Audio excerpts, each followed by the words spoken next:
Bonsoir, nous avons ce soir avec nous Sébastien. Je connais ton nom de famille, Mon famille, c'est Pombertas. Humbertas, que j'ai rencontré au DBF. C'était la première fois? Il me semble en fait que c'est la seconde fois que nous nous sommes rencontrés. Ah d'accord, Je vais retrouver une de tes cartes de visite, ça veut dire que tu me l'as donné 2 fois. d'accord. Donc c'est Sébastien. Il est très jeune, mais il a beaucoup d'ambition, je pense, n'est-ce pas? Tu es là déjà, c'est déjà beaucoup. Déjà, oui. Et puis il a réussi aussi, comme Benjamin, à survivre dans la Silicon, alors que beaucoup ont dû repartir. Donc c'est déjà encore un deuxième accomplissement. Et le troisième accomplissement, c'est... Bon, tu es là ce soir, c'est très bien. Je te remercie beaucoup.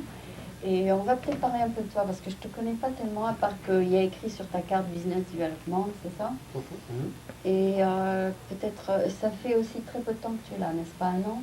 Ça fait très peu de temps en fait que je suis arrivé dans la Silicon Valley. En fait, je crois que si on veut discuter un peu, je vais te raconter un peu mon parcours. D'accord. Je suis arrivé en Californie en 1998 Ok. pour un stage de fin d'études dans le cadre en fait de ma maîtrise. Mhm. Et c'est vrai que c'était très très dur en fait de travailler pour les compagnies américaines. D'ailleurs, j'avais bien envie de rester aux États-Unis. Qu'après en fait avoir fait mon stage de fin d'études, j'ai décidé de faire un stage de fin d'études. Et je suis parti sur la côte Est, Ah ouais. où en fait j'ai travaillé dans le Tu veux dire marketing. New York? Je suis parti sur Washington DC. D'accord. Et j'ai habité Washington DC, j'y suis resté 2 ans et demi. Et j'avais des contacts ici que j'avais rencontrés en fait pendant l'été de 1998. Mhm. Des gens qui venaient d'Europe de l'Est, des Hongrois et des gens qui venaient du Golfe. Mhm. On s'est rencontrés, je suis venu ici plusieurs fois, on a mis ensemble, on a établi un projet et on a commencé à créer une compagnie, une start-up, Toi? Capricorn, oui, Capricorn en fait en 1999. Vous étiez tous des jeunes comme toi? Plus ou moins jeune, je dirais que je suis le plus jeune de la compagnie. Ah ouais? Euh, La compagnie que tu es sur ta carte? de la compagnie sur ma carte. Ça s'appelle comment? ProfCal. Ah d'accord. Ça vient en fait de Professional Calendar. Ouais. On fournit en fait les jours d'aujourd'hui, on crée des plateformes de communication Mhm. et le corps de la technologie c'est calendaring and scheduling. Donc Yeah. en fait on fait du management de ressources en temps réel. D'accord. Sur un software? C'est en fait web-based, donc c'est sur internet. D'accord. Donc, Mais vous leur donnez un modèle. euh, Un modèle à suivre, c'est ça? en fait ce qui se passe c'est qu'on utilise les sites internet Mhm. au sein d'une entreprise pour décrire des entités, D'accord. comme une salle de conférence, des équipements. Mhm. On les représente en fait sur des sites internet. Et sur un site internet, tu as plusieurs pages. Mhm. Et chaque page en fait représente une partie pour décrire en fait une entité. Donne-moi un exemple concret pour que je puisse comprendre. Donc, un bon exemple, ce serait une salle de conférence au sein Mhm. d'une compagnie. Comme celle-là? Comme celle-ci, c'est toujours Ouais. très dur en fait de faire la gestion du temps Oui. et de décrire en fait la salle de conférence, combien est-ce qu'il y a de prises, est-ce qu'il y a un projecteur, combien est-ce qu'il y a de chaises, D'accord. Comme ici. comme ici. Donc en fait, on utilise des sites internet, on permet aux personnes qui ne connaissent pas en fait les langages informatiques Mhm. de pouvoir créer dynamiquement et en temps réel des sites internet pour représenter ces entités, comme la salle de conférence. D'accord. 2, 3 pages qui vont permettre de décrire les personnes qui s'occupent de la salle de conférence, Oui, le staff. le staff, peut-être une page qui va permettre de décrire ce qu'on a à l'intérieur, Ah, et super. une dernière page qui est un calendrier interactif qui permet en fait de réserver et de regarder le temps d'utilisation de la Oui. salle de conférence. Super. Et donc, c'est comme des tableaux qu'ils remplissent. C'est comme les tableaux qu'ils remplissent. Tout est préparé en fait. Il y a simplement à suivre les instructions. Mhm. Et en l'espace de peut-être 5 à 10 minutes, on permet à un individu qui ne connaît pas en fait HTML, JavaScript, tous les langages informatiques, Mhm. de pouvoir en fait créer un site internet qui va être vu par tous les employés au sein de la compagnie. Ah, d'accord. Donc nous, on a à peu près le même modèle, alors je crois, sur nos ordinateurs. On a des cases et chaque case représente une heure. On fait les réservations à partir de ça. On réserve par case. C'est exactement le même principe qu'on utilise. Super. Donc, toi, tu fais ça depuis un an avec eux?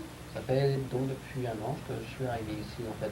Donc, comme je te disais, on a commencé la compagnie en 99. En Washington ici? J'étais à Washington à l'époque, je travaillais sur le projet avec mes collègues. Mhm. Début 2000, après qu'on ait réussi à être financé par des angels investors, Mhm. on a commencé à mettre des ingénieurs à travailler en fait sur le corps de la technologie et à créer la plateforme. Et je suis arrivé ici l'année dernière, quand on a eu le produit, et qu'on a pu en fait aller le vendre. Super. Ouais. Et tu as pu vendre? L'année dernière, en fait, on a réussi à signer, malgré la récession et je dirais l'économie, en fait, la mauvaise économie, on a réussi à signer en fait quatre compagnies. On s'est développé aussi à l'échelle internationale. Une des compagnies en fait qu'on a signées est à Toronto et on a réussi à signer une compagnie dans le golf, parce qu'en fait on a des personnes qui travaillent avec nous qui sont dans le golf. On a signé aussi des sales reps, des représentants en Arabie Qui ont besoin de schedule. qui revendent en fait notre solution à des personnes qui sont placées à des compagnies étrangères.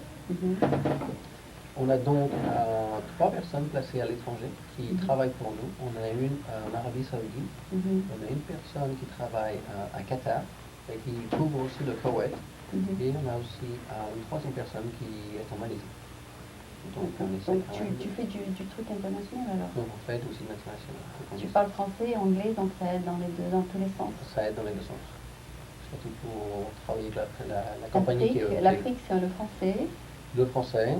Mais bon, on n'est pas trop positionné en Afrique, on est vraiment plus positionné au Moyen-Orient. Qu'est-ce qu'ils parlent là-bas? L'anglais? Ils parlent en fait arabe. Et comme je te l'ai dit, en fait, on est une compagnie en fait, que j'ai montée avec des collègues, et j'ai 4 personnes dans ma compagnie, dans mon stade. Qui savent parler l'arabe? Qui parlent arabe. Super. Et toi, tu parles français et anglais? Et moi, je parle français anglais. D'accord. Tu peux quand même aller sur les pays nord-africains, ils parlent tous français? Nord-africains, ils parlent tous français. Je dirais que l'idée principale... L'Égypte, c'est l'anglais. Et quelques pays Afrique du Centre, c'est l'anglais. Le français. Le français. Sénégal, ça, c'est français. Oui, le Congo belge, ça doit être français aussi. Et puis les îles comme le Caraïbe, enfin pas le Caraïbe, la Guadeloupe, Martinique, c'est du français. Le problème qu'on a rencontré en fait quand on a commencé à regarder les différents marchés vers lesquels on pouvait s'orienter, c'est on a quand même une solution qui est relativement avancée et coûteuse. Donc ils n'ont pas d'argent. Donc c'est pour ça qu'on s'est réorienté sur les pays du Golfe.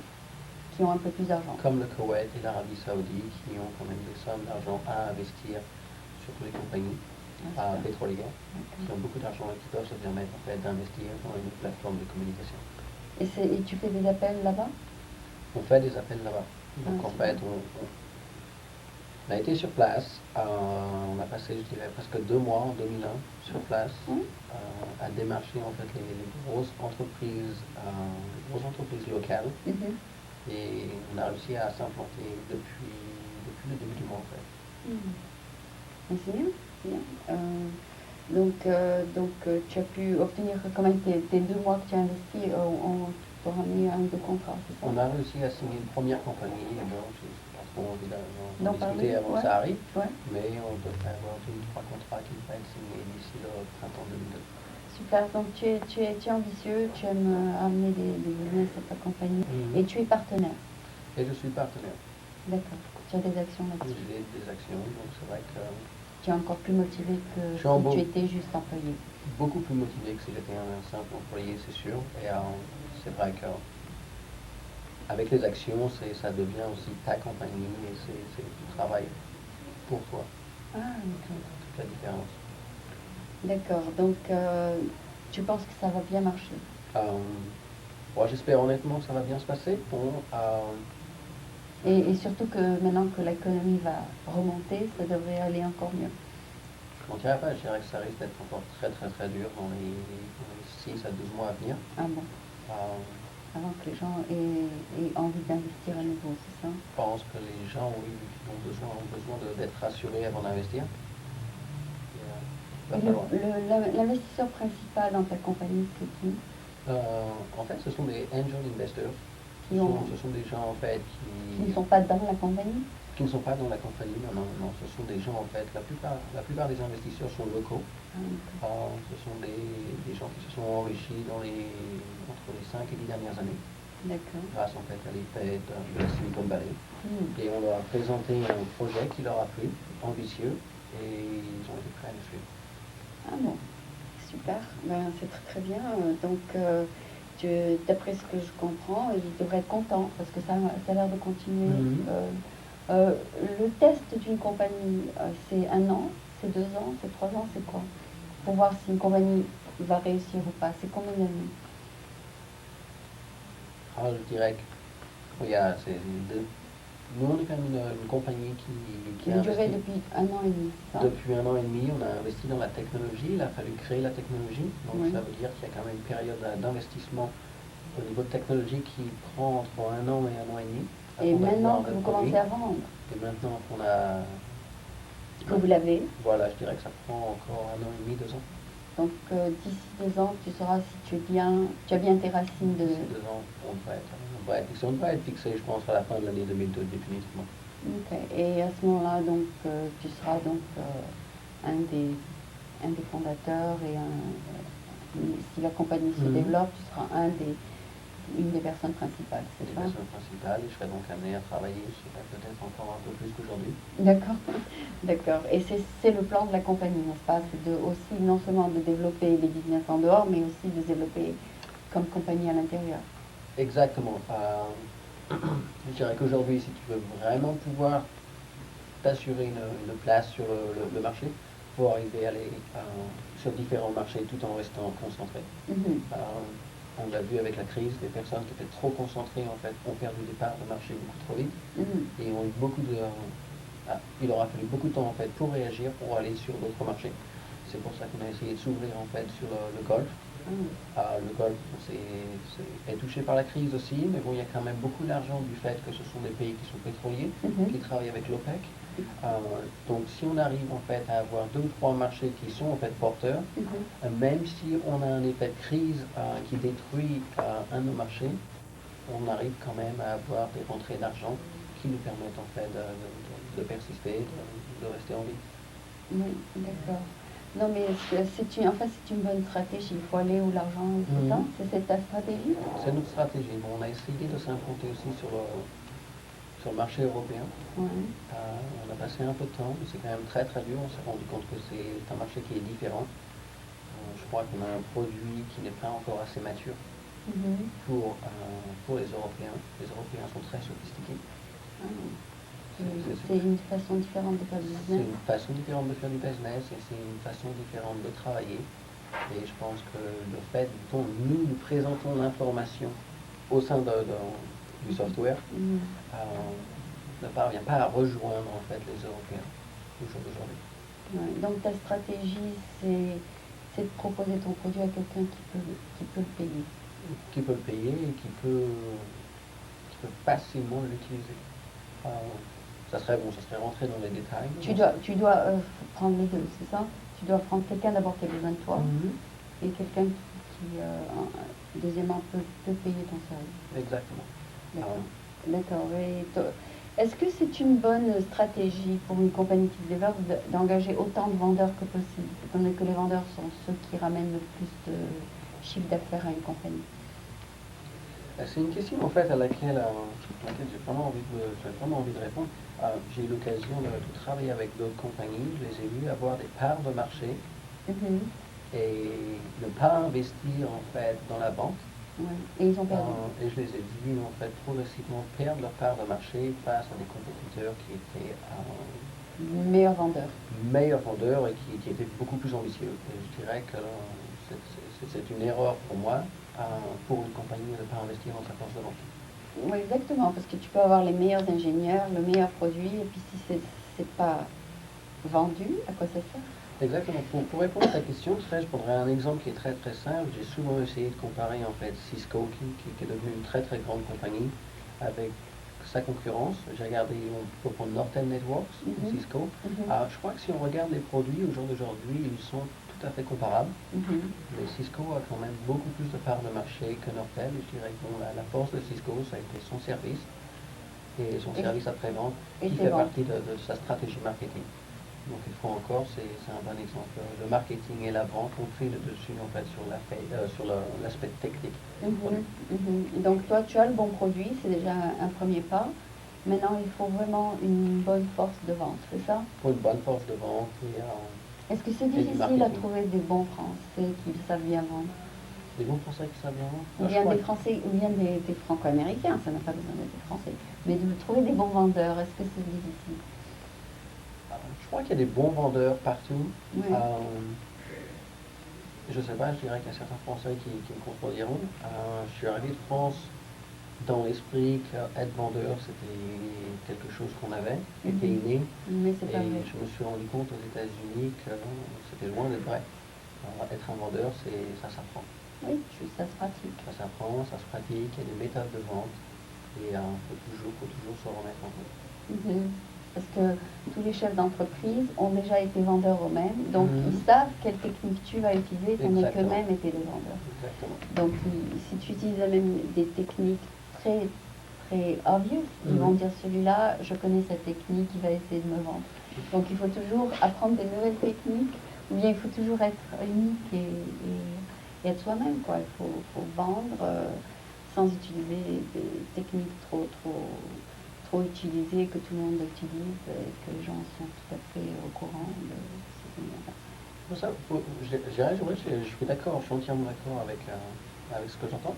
Et je dirais qu'à la rigueur, l'essentiel pour être un bon vendeur au jour d'aujourd'hui, c'est peut-être pouvoir se remettre en cause. Et pouvoir se remettre en cause, c'est regarder à droite, à gauche, ce qui se passe au niveau de la vente. J'ai lu récemment de très bons livres sur la vente, des études qui ont été réalisées pendant les 10 dernières années. Des investissements énormes ont été faits en fait dans la recherche au niveau de la vente pour améliorer les résultats. Des recherches qui ont été faites par des compagnies comme, je crois que c'est IBM, qui ont investi plusieurs millions de dollars dans la vente, et aujourd'hui ils publient en fait le résultat de leur recherche. Et justement, IBM, leur stock est à 106 $, c'est le seul stock qui n'est pas descendu. Le seul stock qui n'est pas descendu. Donc c'est vraiment qu'il y a quelque chose de vrai là-dessus. Je pense qu'ils ont un très bon retour sur investissement en ce qui concerne leur vente. Leur vente. Ils ont investi beaucoup d'argent dans leur méthode de vente et aujourd'hui ça paye. Et donc comment tu peux expliquer que Cisco, Intel, Microsoft, tout ça, ils sont tous descendus à 20, 30 et IBM est à 106. Comment tu peux expliquer ça? J'aurais dû demander ça à Benjamin parce qu'il est dans la bourse. On a dit Cisco, Intel. Oui, ils sont tous descendus. Sun Microsystems, tout ça, Intel est descendu à 30, Cisco vers 20, enfin toutes les grosses boîtes sont descendues dramatiquement, mais IBM est resté à 106. Comment tu expliques ça? Parce qu'ils sont classiques, parce que le nom est trop connu pour être vendu, qu'est-ce que tu penses? Je pense que si on prend Cisco, si on prend Intel, si on prend des compagnies en fait de cette Pourquoi grandeur, tout le monde a vendu ses stocks et n'ont pas vendu IBM? Voilà. J'ai souvent essayé de comprendre en fait pourquoi il y a eu une chute en fait. Une chute si radicale en fait du stock. Et je crois qu'en fait c'est l'effet dot-com, l'effet internet qui n'a pas su répondre en fait à l'attente des investisseurs. D'accord. Alors ils ont tous vendu. Je crois que tout le monde a cru qu'en fait l'internet était la nouvelle ruée vers l'or. J'ai vu beaucoup de personnes, de compagnies investir dans l'internet et ne pas avoir un retour sur leur investissement. Comme Webvan, Toys et tout ça. Exactement. Okay. Et après ils ont tout perdu.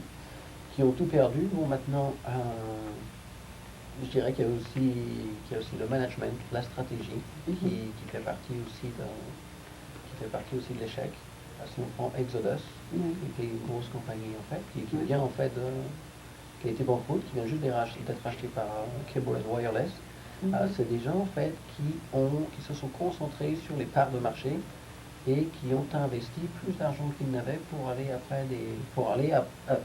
vers les parts de marché, pour vendre. Et donc ta compagnie est privée? Ma compagnie est privée. Ou semi-privée? Vous n'êtes pas public? Privé, on n'est pas public. D'accord. Donc vous avez des angels qui sont les propriétaires. Et vous êtes, disons, vous êtes actionnaire, vous avez des stock options, etc. Et nous, on a des stock options. D'accord, mais vous avez aussi un salaire quand même. On a aussi un salaire. D'accord. D'accord. Donc votre prochaine étape, est-ce qu'il y a dans votre prochaine étape une envie d'aller public? Non. Bien sûr, on y pense. Aller public, c'est pas une destination en soi. C'est un moyen d'obtenir du capital. D'obtenir du capital pour aller encore plus loin. La meilleure argent, c'est l'argent du client. D'accord. Bien sûr. Donc, si on pouvait se permettre de ne pas emprunter l'argent auprès du public, je crois que ce serait la meilleure solution pour nous. D'accord. Donc, tu voudrais aller dans ce sens-là plutôt? J'espère que la compagnie restera restaurant privé. S'il y a de la public, c'est une très bonne nouvelle. Ça veut dire qu'on aura une croissance suffisante pour avoir un besoin de capitaux extérieurs. Moi, ce que je n'ai pas compris, c'est qu'une compagnie comme Déco, tu sais, ils font les fournitures les cabinets, tout ça, dans les fonds, et ben, c'est une compagnie privée pendant très très longtemps, c'est une famille, et malgré qu'ils soient profitable, ils sont quand même allés sur le marché public cette année. Donc, c'est un moyen d'obtenir plus de capitaux pour s'étendre davantage. Mondialement. Peut-être mondialement aller vers de nouvelles parts de marché. C'est peut-être pour ça. Est-ce que c'est la seule raison pour laquelle les gens vont sur le marché public? Aller public, je crois qu'il y a beaucoup de gens qui se sont rendus compte dans les 2-3 dernières années qu'aller public, c'est pas une fin en soi. Et on a vu beaucoup d'entrepreneurs qui n'avaient qu'un seul but, c'était aller public. Aller public, c'était presque toucher le jackpot, c'est-à-dire que c'est beaucoup de dot-com en fait, étaient basés sur ce modèle, une idée, un concept. Et un pré-IPO. Et pré-IPO. Et quand ils vont pré-IPO, il n'y a toujours pas de produit. Le concept reste le même, mais bon, pas de produit, ça veut dire qu'il n'y a pas d'argent qui rentre.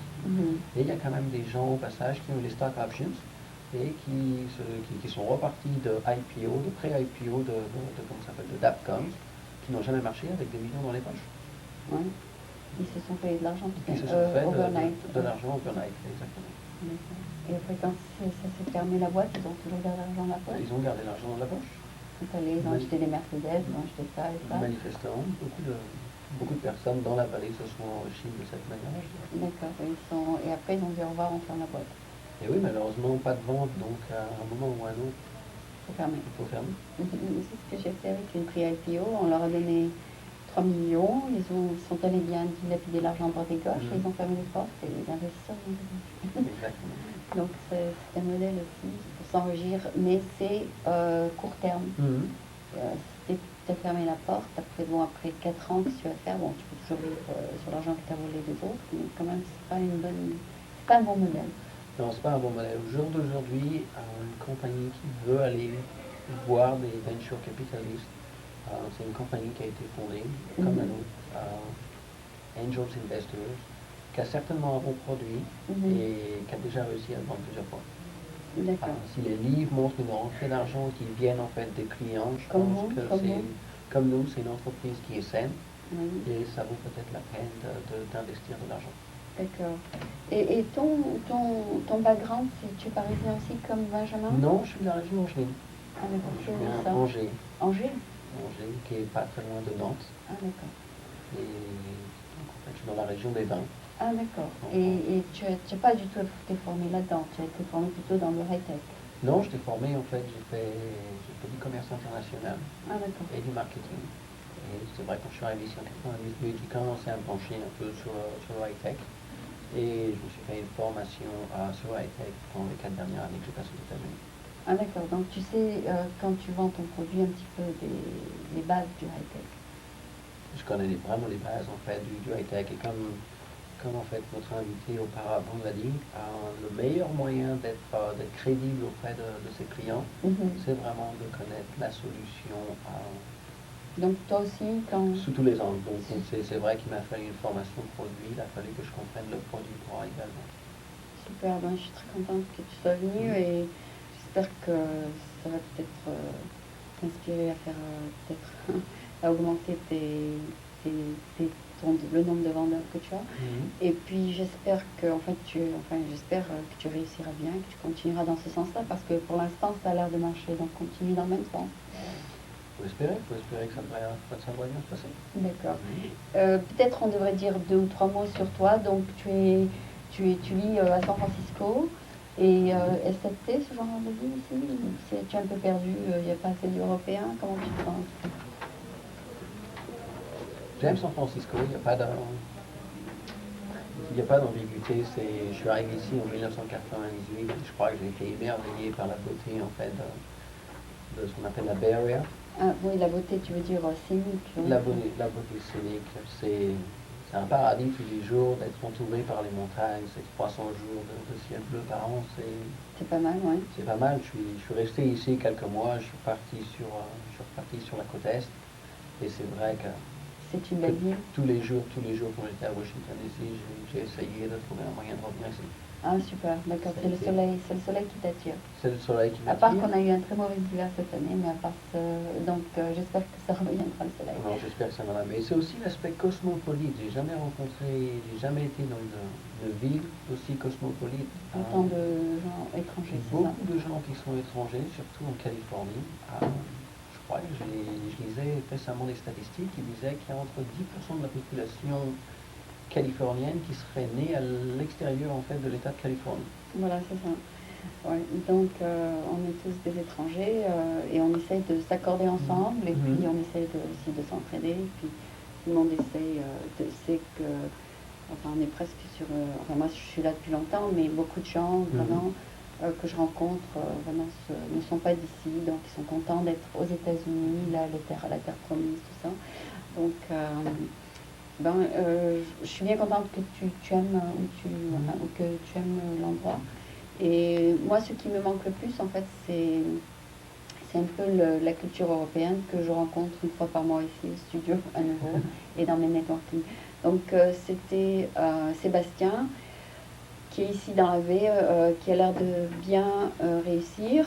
Il a l'air ambitieux, il a l'air très très très branché sur ce qu'il fait. Et puis j'ai l'impression que tu vas vraiment bien réussir. Je sais pas, c'est une impression. Et j'espère, je te souhaite une bonne continuation. J'espère que tu as raison et on verra. On va essayer Et de on faire pour que ça se passe bien. Super. Voilà, donc c'était Sébastien ici à San Francisco. Je m'excuse, j'ai oublié ton nom.